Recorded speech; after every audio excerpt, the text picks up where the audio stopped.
Hey man, welcome back. Welcome back, Mishpachah Kingdom Builders, Road Trippers, Akeem and Akateem, brothers and sisters, mothers, fathers, aunties and uncles, grandmas and grandpas, everybody in the house, in-laws.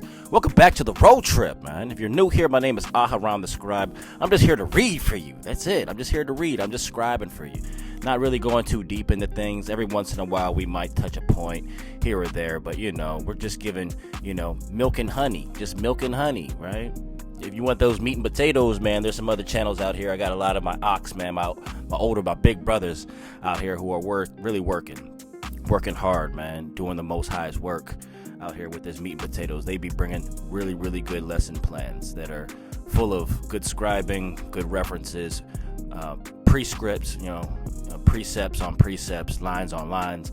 Man, they got it. So, a lot of references. Check out my posts or check out some of my Akeem channel playlist, and you'll see a lot of them in there. All right, support them as much as you can. They're out here really bringing the truth. But anyway, shalom, peace and blessings to each and every single one of you. Your homes, your dwelling places, right? Where you stay at, your homes, right? Your children, your loved ones, your friends, and your pets, man. The little fur babies. All praises to the Most High, Abba Yahweh Bahashem Yahweh Shai. All praises to the overseer Yahweh. Glory to Yahweh Shai, right? Hamashiach. Right, that's right. King, high priest, Melchizedek, first fruit, correct. Honors to the Ruach HaKodesh, wisdom, that's right. Strength. My love and my respect goes out to you. I love each and every single one of you. You better know that. You know that, Mishpachah. That's right.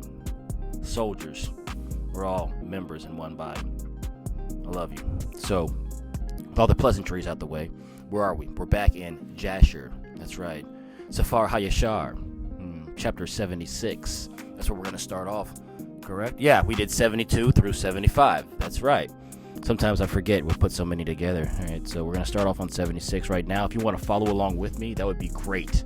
Get your scrolls out, whether you got the hard copy or you're following online with a blue screen, or you're just sitting back just listening right now, and that's fine. There's nothing wrong with that at all. I encourage it. Hey, you're here with me, and I love that, okay? All praises to the Most High. All praises to Yahweh. All right. My love and my respect, all right, to you. Thank you for being here. No further ado. Let's get into it, right? This is what you've been waiting for. The Book of Jasher, Safar Hayashar, chapter 76, family and friends. Let's begin.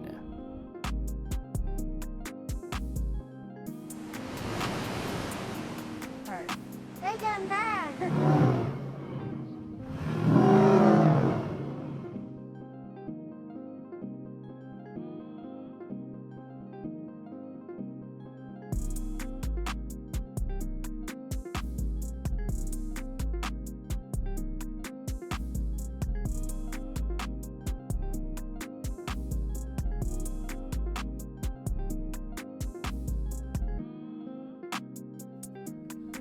Chapter 76, and it reads, And Moshe the son of Amram was still king in the land of Cush in those days, and he prospered in his kingdom, and he conducted the government of the children of Cush in justice, in righteousness, and integrity. And all the children of Cush loved Moshe all the days that he reigned over them. And all the inhabitants of the land of Cush were greatly afraid of him. And in the 40th year of the reign of Moshe over Cush, Moshe was sitting on the royal throne, while Adoniah the queen was before him, and all the nobles were sitting around him. And Adoniah the queen said before the king and the princes, What is this thing which you, the children of Cush, have done for this long time? Surely you know that for 40 years that this man has reigned over Cush, and has not approached me, nor has he served the gods of the children of Cush. Nor therefore, hear, O you children of Cush, and let this man no more reign over you, as he is not of our flesh. Behold, Menacrus, my son, is grown up. Let him reign over you, for it is better for you to serve the son of your Adon than to serve a stranger, slave of the king of Mizraim. And all the people of the nobles of the children of Cush heard the words which Adoniah the queen had spoken in their ears. And all the people were preparing until the evening. And in the morning they rose up early and made Menacrus. We're going to call him Menacrus, okay? Menacrus, king of Kikianus, son of Kikianus, king over them. And all the children of Cush were afraid to stretch out their hand against Moshe, for the Most High was with Moshe. And the children of Cush remembered the oath which they swore unto Moshe. Therefore they did no harm to him. But the children of Cush gave many presents to Moshe and sent him from them with great honor. So Moshe went out from the land of Cush and went home and ceased to reign over Cush. And Moshe was 66 years old when he went out of the land of Cush. For the thing was from the Most High, for the period had arrived which he had appointed in the days of old to bring out Jasher from the affliction of the children of Ham. So Moshe went to Midian, for he was afraid to return to Mizraim on account of Pharaoh, and he went and sat at the well of the water of Midian. And the 7 daughters of Reuel the Midianite went out to feed their father's flock. And they came to the well and drew water, in the water of their father's flock. To the water their father's flock, Salake. So the shepherds of Midian came and drove them away, and Moshe rose up and helped them, and watered the flock. And they came home to their father Reuel, and told him what Moshe did for them. And they said, An Egyptian man has delivered us from the hands of the shepherds. He drew up water for us, and watered the flock. And Reuel said to his daughters, And where is he? Why have you left the man? And Reuel sent for him, and fetched him, and brought him home, and he ate bread with him. And Moshe related to the Reuel that he had fled from Mizraim, and that he reigned 40 years over Cush, and that they afterward had taken the government from him, and had sent him away in peace with honor and with presents. And when Reuel had heard the words of Moshe, Reuel said within himself, I will put this man into the prison house, whereby I will conciliate the children of Cush, for he has fled from them. And they took and put him into the prison house, and Moshe was in prison 10 years. And while Moshe was in the prison house, Zipporah, the daughter of Reuel, took pity over him, and supported him with bread and water all the time. And all the children of Jasher were yet in the land of Mizraim, serving the Egyptians in all manner of hard work. And the hand of Mizraim continued in severity over the children of Jasher in those days. At that time the Most High smote Pharaoh, king of Mizraim, and he afflicted with the plague of leprosy, from the sole of his foot to the crown of his head. Owing to the cruel treatment of the children of Jasher was this plague at that time from the Most High upon Pharaoh, king of Mizraim. All right. For the Most High had hearkened to the prayer of his people, the children of Jasher, and their cry reached him on account of their hard work. Still his anger did not turn from them, and the hand of Pharaoh was still stretched out against the children of Jasher, and Pharaoh hardened his neck before the Most High, and he increased his yoke over the children of Jasher, and embittered the lives with all manner of hard work. And when the Most High had inflicted the plague upon Pharaoh, king of Mizraim, he asked his wise men and sorcerers to cure him. And his wise men and sorcerers said unto him, that if the blood of a little children were put into the wounds, he would be healed. And Pharaoh hearkened to them, and sent his ministers to Goshen, to the children of Yasharel, to take their little children. See, man, And Pharaoh's ministers went and took the infants of the children of Yasharel from the bosoms of their mothers by force, and they brought them to Pharaoh daily, a child each day. And the physicians killed them, and applied them to the plague. Thus did they all the days. And the number of children which Pharaoh slew was 375. But the Most High hearkened not to the physicians of the kings of Mizraim, and the plague went on increasing mightily. And Pharaoh was 10 years afflicted with that plague. Still the heart of Pharaoh was more hardened against the children of Yasharel. And at the end of 10 years the Most High continued to afflict Pharaoh with destructive plagues. And the Most High smote him with a bad tumor and sickness at the stomach. And that plague turned to a severe boil. At that time the two ministers of Pharaoh came from the land of Goshen, where all the children of Yasharel were, and went to the house of Pharaoh, and said to him, We have seen the children of Yasharel slacken in their work, and negligent in their labor. And when Pharaoh heard the words of his ministers, his anger was kindled against the children of Yasharel exceedingly, for he was greatly grieved at his bodily pain. And he answered and said, Now that the children of Yasharel know that I am ill, they turn and scoff at us. Now therefore harness my chariot for me, and I will go myself to Goshen, and will see the scoff of the children of Yasharel, with which they are deriding me. So his servants harnessed the chariot for him, and they took and made him ride upon a horse, for he was not able to ride for himself. And he took with him 10 horsemen and 10 footmen, and went to the children of Yasharel to Goshen. And when they had come to the border of Mizraim, the king's horse passed into a narrow place elevated in the hollow part of the vineyard, fenced on both sides, and low plain country being on the other side. And the horses ran rapidly in that place, and pressed each other, and the other horses pressed the king's horse. And the king's horse fell into the low plain while the king was riding upon it. And when he fell, the chariot turned over the king's face, and the horse lay upon the king. And the king cried out, for his flesh was very sore. And the flesh of the king was torn from him, and his bones were broken, and he could not ride. For this thing was from the Most High to him. For the Most High had heard the cries of the people, the children of Yasharel, and their affliction. And his servants carried him upon their shoulders a little at a time, and they brought him back to Mizraim. And the horsemen who were with him came also back to Mizraim. And they placed him in his bed, and the king knew that his end was come to die. So Aparanith, the queen, his wife, came and cried before the king, and the king wept a great weeping with her. And all his nobles and servants came on that day, and saw the king in that affliction, and wept a great weeping with him. And the princes of the king and all his counselors advised the king to cause one to reign in his stead in the land, whomsoever he should choose from his sons. And the king had 3 sons and 2 daughters, which Aparanith, the queen, his wife, had borne to him, besides the king's children of concubines. And these were the names of his firstborn: Othrai, the second, Adikam, and the third, Morian, and their sisters, the name of the elder, Bathiah, and of the other, Akuzai. And Othrai, the firstborn of the king, was an idiot, precipitate, and hurried in his words. But Adikam was a cunning and wise man, and knowing in all the wisdom of Mizraim, but an unseemly aspect, thick in flesh, and very short in stature. His height was 1 cubit. And when the king saw Adikam, his son, intelligent and wise in all things, the king resolved that he should be king in his stead after his death. And he took for him a wife, Gedudah, daughter of Abilat. And he was 10 years old, and she bore unto him 4 sons. And he afterward went and took 3 wives, and begat 8 sons and 3 daughters. And the disorder greatly prevailed over the king, and his flesh stank like the flesh of a carcass cast upon the field in summertime during the heat of the sun. And when the king saw that his sickness had greatly strengthened itself over him, he ordered his son Adikam to be brought to him, and he made him king over the land in his place. And at the end of 3 years the king died in shame, disgrace, and disgust, and his servants carried him and buried him in the sepulchre of the kings of Mizraim, in Zoan, Mizraim.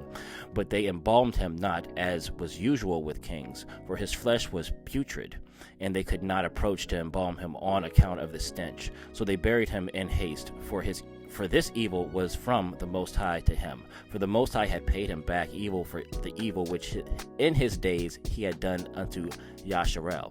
And he died with terror and with shame, and his son Adikam reigned in his place. That's the end of chapter 76. Okay? Alright. Alright, let's continue to chapter 77. Alright, let's continue, family and friends. Let's go. 77, and it reads, Adikam was 20 years old when he reigned over Mizraim, and reigned 4 years. In the 206th year of Yasharel's going down to Mizraim did Adikam reign over Mizraim, but he continued not so long in his reign over Mizraim as his fathers had continued their reigns. For Melo, his father, reigned 94 years in Mizraim, but he was 10 years sick, and he died. For he had been wicked before the Most High, and all the Egyptians called the name of Adikam Pharaoh, like the name of his fathers, as was their custom to do in Mizraim. And all the wise men of Pharaoh called the name of Adikam Ahuz, for short, as called Ahuz in the Egyptian language. And Adikam was exceedingly ugly, and he was a cubit and a span, and he had a great beard, which reached the soles of his feet.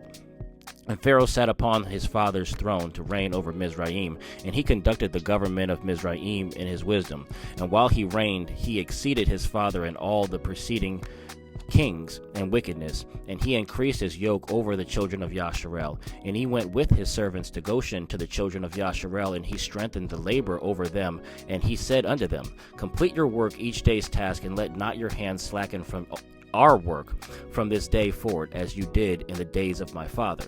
And he placed officers over them among the children of Yasharel, and over these officers he placed taskmasters from among his servants. And he placed over them a measure of bricks for them to do according to that number. day by day, and he turned back and went to Mizraim. And at that time the taskmasters of Pharaoh ordered the officers of the children of Yasharel according to the command of Pharaoh, saying, Thus says Pharaoh, do your work each day and finish your task and observe the daily measure of bricks, diminish not anything. And it will come to pass that if you are deficient in your daily bricks, I will put your young children in their stead.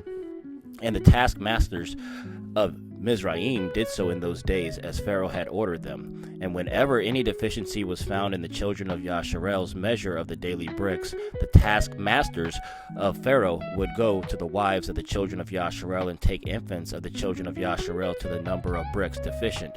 They would take them by force from their mothers' laps and put them in the building instead of the bricks, while their fathers and mothers were crying over them and weeping when they heard the weeping voices of their infants in the wall of the building. And the taskmasters prevailed over Yasharel that the Israelites, the Yahudim, should place their children in the building, so that a man placed his son in the wall and put mortar over him, while his eyes wept over him, and his tears ran down upon his child. And the taskmasters of Mizraim did so to the babies of Yasharel for many days, and no one pitied or had compassion over the babies of the children of Yasharel. And the number of all the children killed in the building was 270, some whom they had built upon instead of the bricks which had been left deficient by their fathers, and some whom they had drawn out dead from the building. And the labor imposed upon the children of Yasharel in the days of Adikam exceeded in hardship that which they performed in the days of his father. And the children of Yasharel sighed every day on account of the heavy work, for they had said to themselves, Behold, when Pharaoh will die, his son will rise up and lighten our work.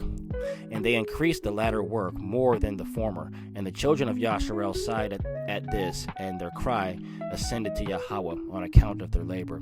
And Yahweh heard the voice of the children of Yasharel and their cry in those days, and Yahweh remembered his covenant with them, which he had made with Abraham, Isaac, and Yaakov.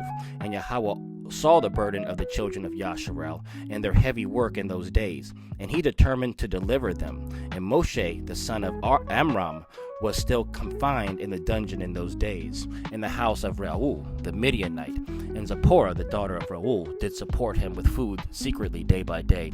And Moshe was confined in the dungeon in the house of Reuel for 10 years. And at the end of 10 years, which was the first year of the reign of Pharaoh over Mizraim in the place of his father, Zipporah said to her father Reuel, No person inquires or seeks after this Hebrew man, whom you did bind in prison now 10 years. Now therefore, if it seems good in your sight, let us send and see whether he is living or dead. But her father knew not that she had supported him. And Reuel her father said unto her, and answered and said to her, Has ever such a thing happened, that a man should be shut up in a prison without food for 10 years, and that he should live?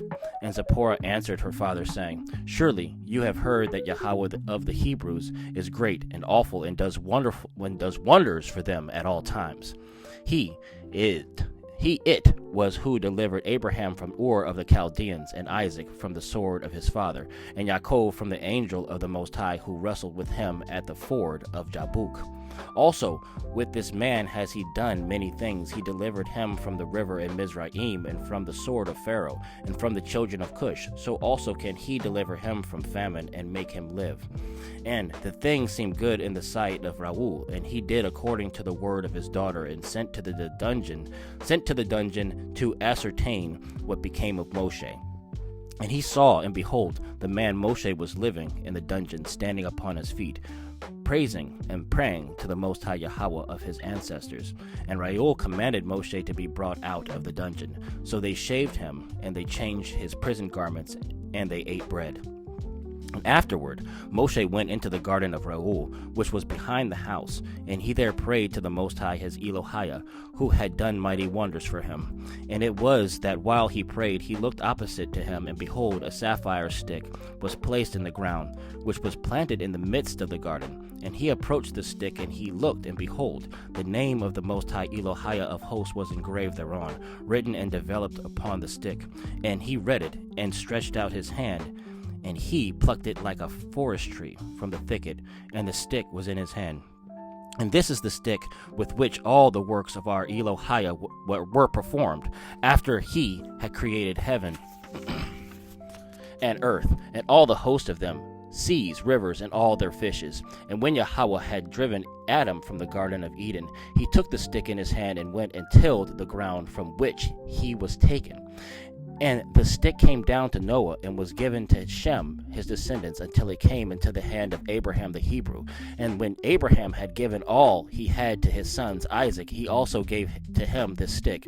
And when Yaakov had fled to Padan Aram, he took it into his hand, and when he returned to his father, he had not left it behind him. Also, when he went down to Mizraim, he took it into his hand to give to Joseph, one portion above his brethren, for Yaakov had taken it by force from his brother Esau. And after the death of Joseph, the nobles of Mizraim came into the house of Joseph, and the stick came into the hand of Reuel the Midianite.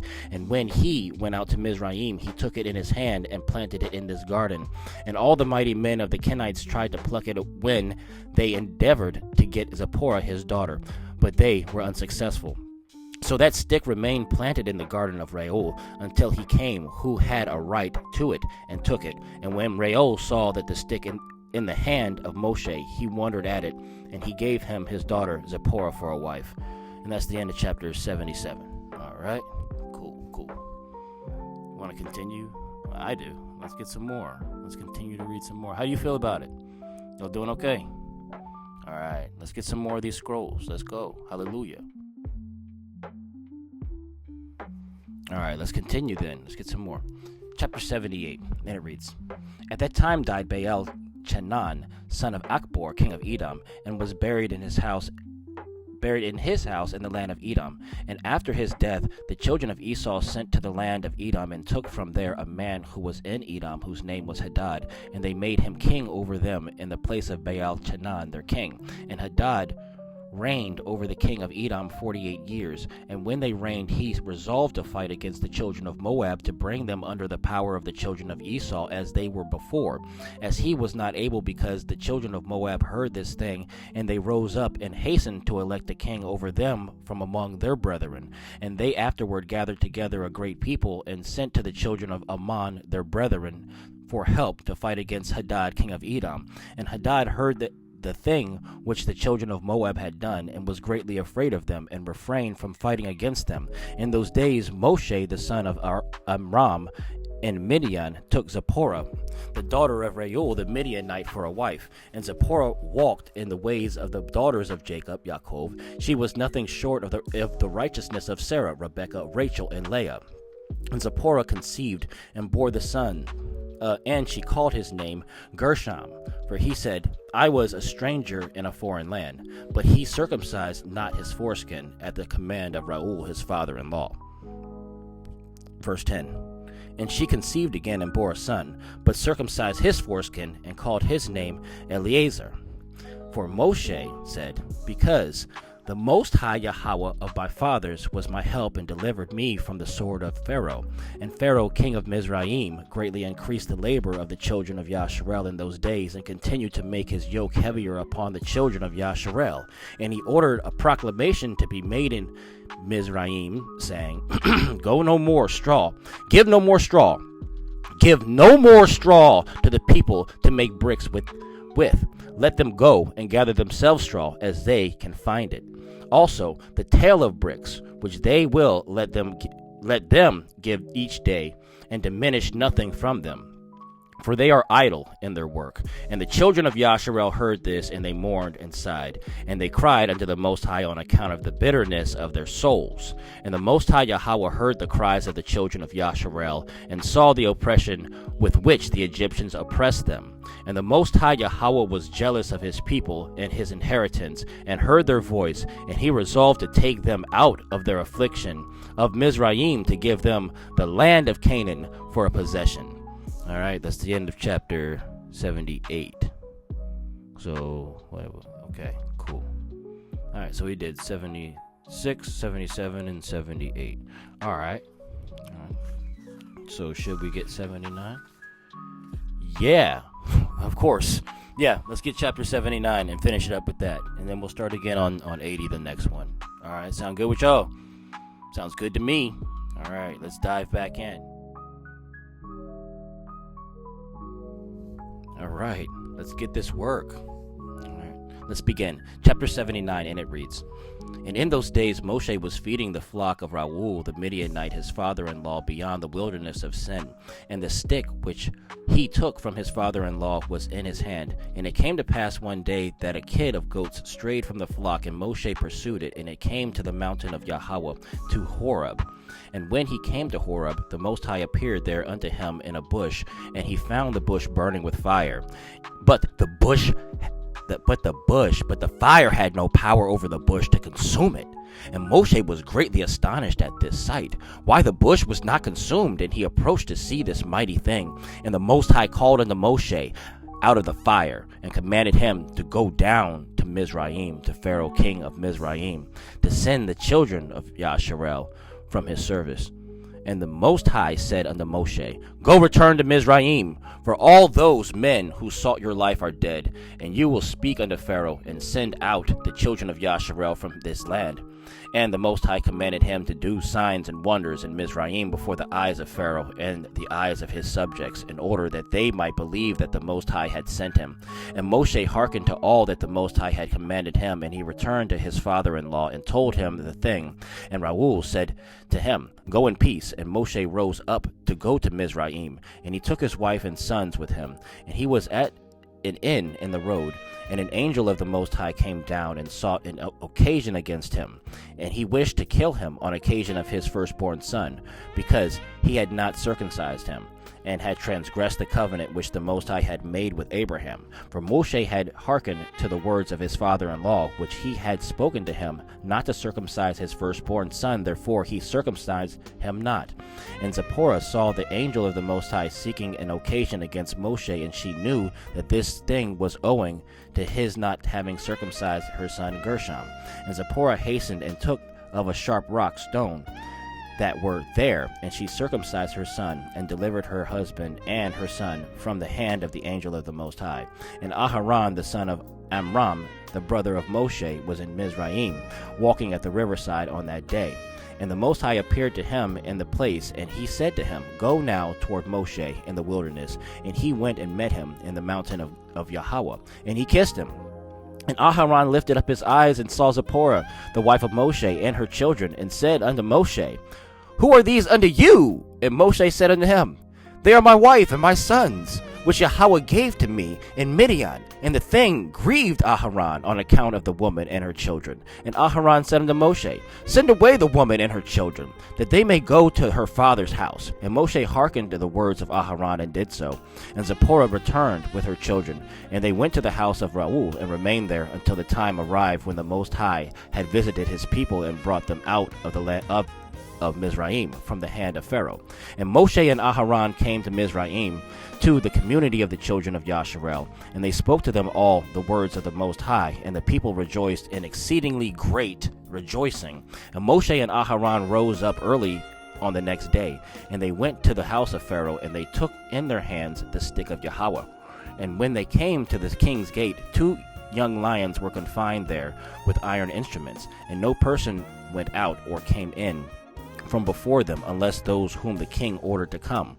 When the conjurers came and withdrew the lions by their incantations, and this brought them to the king. And Moshe hastened and lifted up the stick upon the lions, and he loosened them. And Moshe and Aharon came into the king's house. The lions also came with them in joy, and they followed them and rejoiced, as a dog rejoices over his master when he comes home from the field. And when Pharaoh saw this thing, he was astonished at it, and he was greatly terrified at the report, for their appearance was like the appearance of the children of Yahweh. And Pharaoh said unto Moshe, What do you require? And they answered him, saying, The Most High Elohim of the Hebrews has sent us to say, Send out my people, that they may serve me. And when Pharaoh heard their words, he was greatly terrified before them.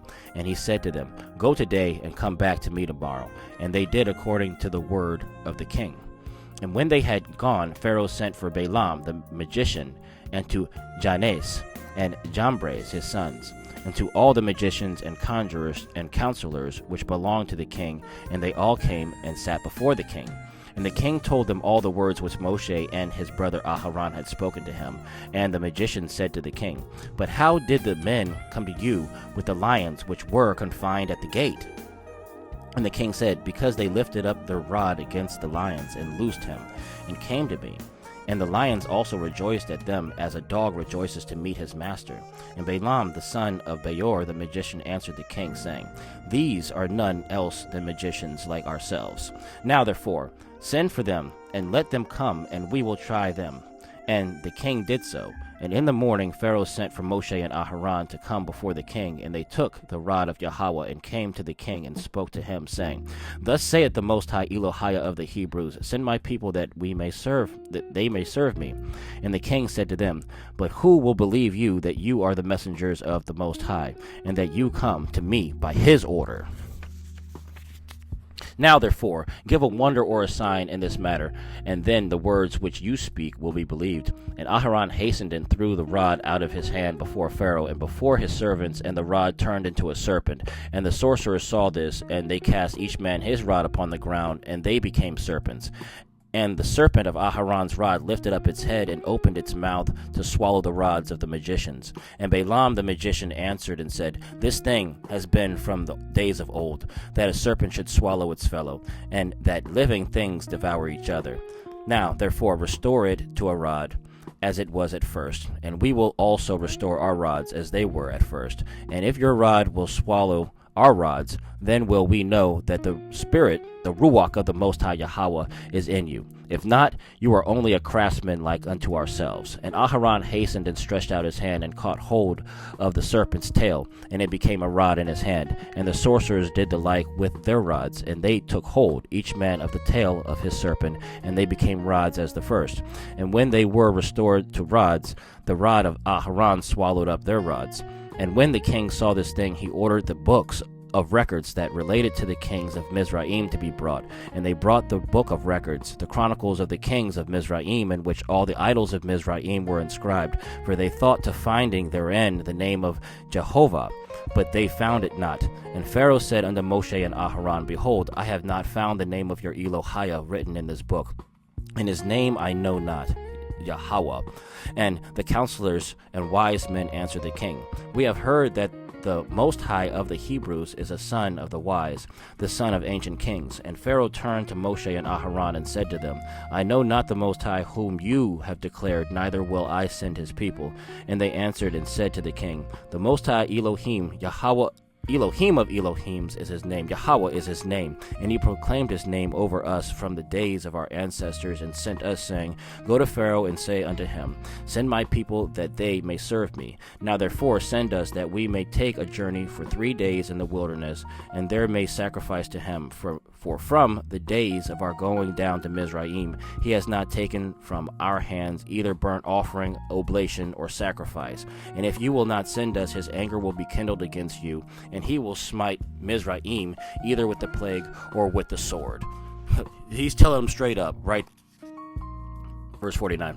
And Pharaoh said to him, Tell me now his power and his might. And they said to him, He created the heaven and the earth, the seas and all their fishes. He formed the light, created the darkness, caused rain upon the earth and watered it, and made the herbage and grass to sprout. And he created man and beast and the animals of the forest, the birds of the air and the fish of the sea, and by his mouth they live and die. Surely he created you in your mother's womb, and put into you the breath of life, and reared you, and placed you upon the royal throne of Mizraim. And he will take your breath and soul from you, and return you to the ground from where you were taken. And the anger of the king was kindled at their words, and he said to them, But who among all the gods of the nation can do this? My river is my own, and I have made it for myself. And he drove them from him, and he ordered the labor upon Jasher to be more severe than it was yesterday and before. And Moshe and Aharon went out from the king's presence, and they saw the children of Jasher in an evil condition, for the taskmasters had made their labor exceedingly heavy. And Moshe returned to the Most High and said, Why have you mistreated your people? For since I came to speak to Pharaoh, the reason you sent me, he has exceedingly mistreated the children of Yasharel. And the Most High said to Moshe, Behold, you will see that with an outstretched hand and heavy plagues Pharaoh will send the children of Yasharel from his land. And Moshe and Aharon dwelt among their brethren, the children of Yasharel in Mizraim. And as for the children of Yasharel, the Egyptians embittered their lives with the heavy work which they impose upon them. That's the end of chapter 79. And we're going to end that up right there before we start back on the next one. It's going to be chapter 80, okay? Hallelujah. Hallelujah, Mishpachah, Kingdom Builders. That's right, Road Trippers. We're going to get some more in the next one, all right? In the meantime, in between time, shalom, shalom, peace and blessings to you, your homes, your dwelling places, right? All that good stuff that you need in your life, your children and your pets, right? All that stuff, all that good stuff, your jobs, right? All that stuff, all right? So anyway, go in peace and blessings, and all praises to the Most High. I'll see you soon. I love you. Yeah.